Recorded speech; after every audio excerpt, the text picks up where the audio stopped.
उपवासाचा परिणाम कुपोषणावर होतो। जसं आमचं अन्नाचं कुपोषण झालं तसं विचाराचं कुपोषण झालं। म्हणून तुकाराम महाराज त्या काळामध्ये म्हणाले, विचाराविना न पाविजे समाधान। व्यक्ती गेल्यानंतर हजारो वर्ष जिवंत ठेवायचे काम विचार करतात। म्हणून तुकाराम महाराज म्हणाले की उजळा वया आलो वाटा, खरा खोटा निवाड। शिक्षणाची व्याख्या तुकाराम महाराजांनी सांगितली।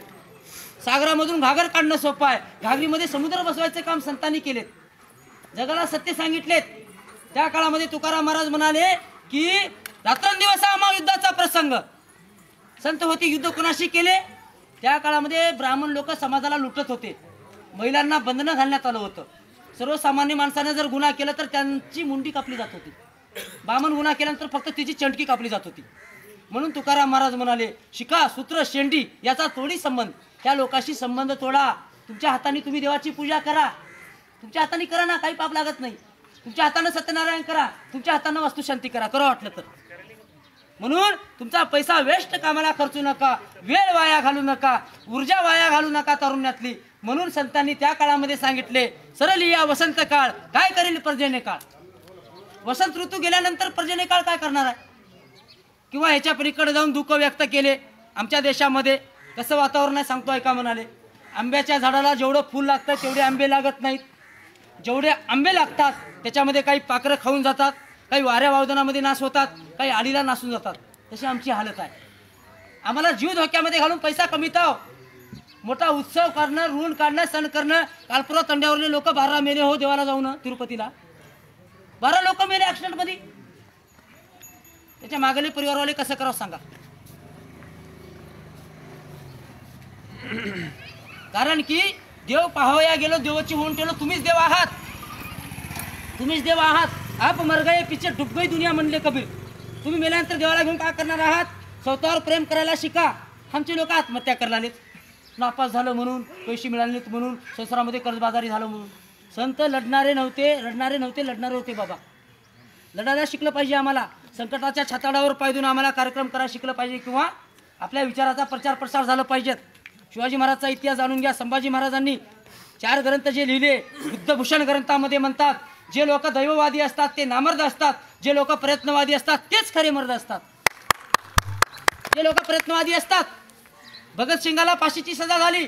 इंग्रज अधिकाऱ्यानं प्रश्न विचारलं, तू उद्या मरणार आहेस, तुला मृत्यूची भीती वाटत नाही का?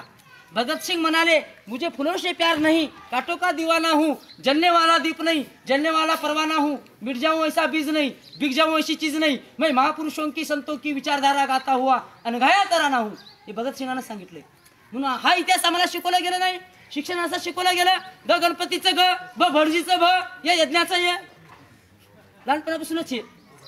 महिला वर्ग सिरियल बघून वेळ वाया घालवले, तरुण पोरं क्रिकेटमध्ये बिझी, अर्धे लोक दारू पिऊन वाया, अर्धे लोक आश्रम बापू सारखे गुरु करून वाया। कळले का? ज्यांच्यापासून प्रेरणा मिळतो तो गुरु, ज्यांच्यापासून प्रेरणा मिळतो तो गुरु, तुम्हाला जो ज्ञान देतो तो गुरु। अशा गोष्टी आहेत। म्हणून गाडगे बाबा म्हणत होते कीर्तनामध्ये, काही लोक थुकण्यामध्ये गेले, काही लोक फुकण्यामध्ये गेले बिड्या, काही लोक दारू पिऊन झुकण्यामध्ये गेले। कीर्तनामध्ये गाडगे बाबा म्हणत होते, बाबांनो तुमचा पैसा, तुमची ऊर्जा, तुमचा जीवन वाया घालू नका। हेच गाडगे महाराज सांगत होते। जे का रंजले गांजले त्याशी म्हणे जो आपुले। एखादी गरीबाचा मुलगा 10वी पास झाला, त्याचा सत्कार करायला शिका। ज्याला अन्न नाही त्याला अन्न द्या, कपडे नाही त्याला कपडे द्या, हे गाडगे महाराज सांगत होते। आणि ऋण काढून सण करू नका, हे संतांनी सांगितले। जे का रंजले गांजले त्याशी म्हणे जो आपुले। त्या काळामध्ये तुकाराम महाराजांनी गोंधू लोकांवर वार केलेत। आज महाराज लोकांची प्रॉपर्टी किती आहे सांगू का? तिकडे औषेकर म्हणून आहे, गैनाथ महाराज औषेकर, 700 एकर जमिनीचे ते मालक आहेत, खरबो रुपयाचे मालक झालेत। हे पैसा त्यांनी मेहनत करून कमिले नाहीत, लोकांकडूनच तुमच्यासारख्या। आम्ही जाताव, महाराजाला देताव, मंदिरामध्ये टाकताव, लेकरांना शिक्षण शिकिनाव, शुद्ध पाणी पिनाव, चांगले कपडे घालनाव, हा, आणि जे काही करेल ते देव करील म्हणतात म्हातारपणी। जिंदगीभर आपण करतात, म्हातारपणी म्हणतात देव करील म्हणून। जे लोक शिकले त्यांना नोकरी लागली, तुमच्या नशिबामध्ये नव्हतं का सांगा? मावशी लेकीला कावर शाळा शिकलीस म्हणलं तर तिच्या नशिबामध्ये तेवढंच आहे तेव का? कशाचं नशीब लावलं? तुझं आहे तुझं पाशी, परी तू जागा चुकल अशी। तुका म्हणे लाभ होय तो व्यापार, करा काही फार शिकवावे। तुम्ही शेतकरी आहात, तुम्ही सर्वसामान्य माणसं आहात, आणि तुम्हाला काय मंडळ होता येऊ शकतं, काय मंडळ होता येऊ शकतं। आणि आपण मेल्यानंतर स्वर्ग नरक ह्या भानगडीमध्ये पडू नका.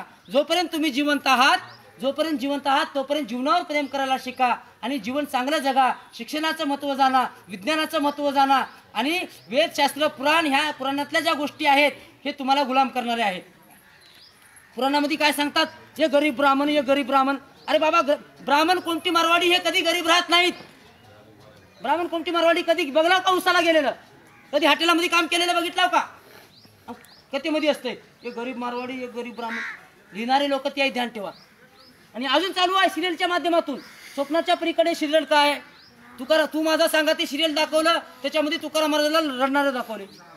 नामदेव महाराज म्हणतात माझा जन्म परभणी जिल्ह्यामध्ये झाला. गात्यामध्ये एका बामणानं पोतीमध्ये लिहून ठेवलं, नामदेव महाराजाचा जन्म पंढरपूरला चंद्रभागेच्या वाळवंटात शिपल्यामध्ये झाला. असल्या कर्मकांड माती मारण्यात आल्या आपल्या. खरं कळू दिलं गेलेलं नाही. म्हणून खरं काय खोटं काय याची समीक्षा झालं पाहिजे. म्हणून हे प्रबोधन आजचं होतं. म्हणून जे काही महापुरुष झाले, तुमच्या आमच्यासाठी संघर्ष केले, त्यांचा संसार संपवले, त्या महापुरुषांचं चिंतन तुम्ही कराल अशी अपेक्षा या ठिकाणी मी व्यक्त करतो.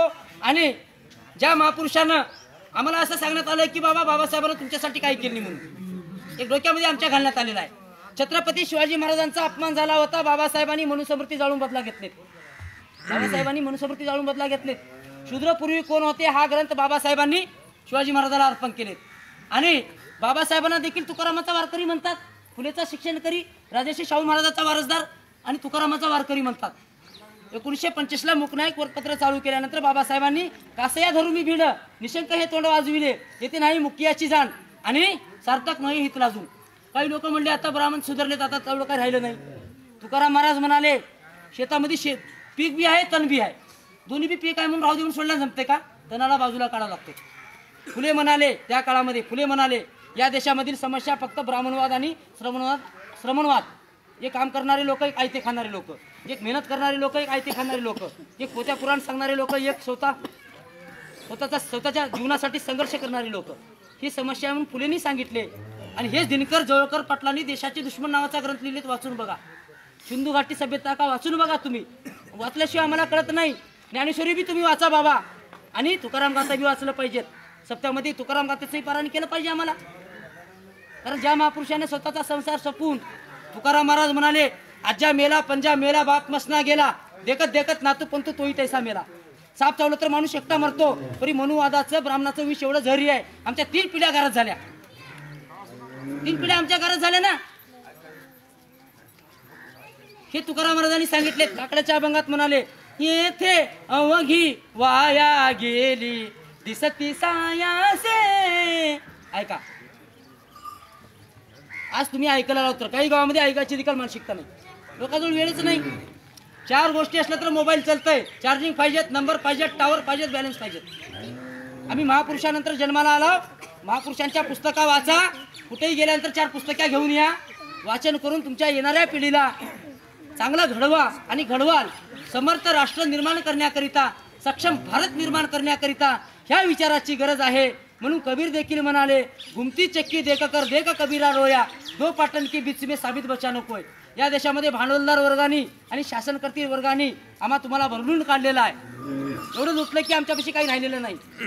म्हणून कबीर म्हणाले की कमाल म्हणाला कमाल कहे कबीर को दिल का अपाक होय, जो दाना गिल पकडे वो साबूत बस जाय. येणाऱ्या काळामध्ये बुद्ध, कबीर, फुले, शिवराय, आंबेडकर, तुकाराम, नामदेव, चोखामेळा, कबीर, रैदास, गाडगे महाराज, तुकडोजी महाराज यांच्या साहित्याचं जर तुम्ही वाचन केलं तर तुम्हाला जीवन कळल.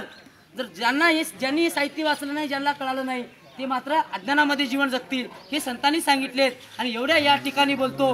तुकाराम महाराज अभंगाच्या शेवटच्या चरणात म्हणाले, काय म्हणाले? तू कामने पुढे आम्हा कामान ये ग बाळ, उजळाव यालो वाटा. आम्ही तुम्हाला खरं सांगण्याकरिता, चांगल्या वाटा दाखवण्याकरिता आलो आहोत असं संत म्हणाले. एवढं या ठिकाणी बोलतो आणि मी माझ्या वाणीला पूर्ण विराम देतो. हे कार्यक्रम करत असताना समाजाकडून 10-5 रुपये, 50-100 रुपये जे काही मिळाले ते घेऊन शाळेवर, कॉलेजवर मी मार्गदर्शन करतो, प्रबोधन करतो. समाजाकडून समाजाकरिता मी माझ्या पदरचे पैसे घालू शकत नाही, एवढा मी मोठा पण नाही आहे.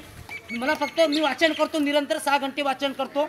भरपूर साहित्य माझ्याकडे घरी आहे, वाचन करून समाजाला प्रबोधन करायचं काम करतो। शिवाजी महाराजच्या जयंतीला पश्चिम महाराष्ट्रामध्ये राहतो, गेल्या वर्षी लातूर जिल्ह्यामध्ये होतो, आमदा परभणी जिल्ह्यामध्ये आलो, कीर्तन वगैरे करतो, मी गायन करतो।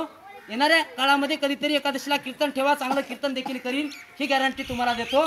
मात्र जात असताना तुमच्यानं घडलं तेवढं मला, अहो एखादी गोसाई लोक आले तर दाळदाणे हाणून देतात तिकडं, गोसाई लोक आले तर नेतात का नाही? गोसाई लोक आल्यानंतर मी तर महाराज आहो, खरं सांगणारा महाराज आहो, तुमच्यानं होता होईल तेवढं तुम्ही मला मदत कराल आणि अशी अपेक्षा व्यक्त करतो। जय जिजाऊ, जय शिवराय, जय भारत, जय अहिल्या।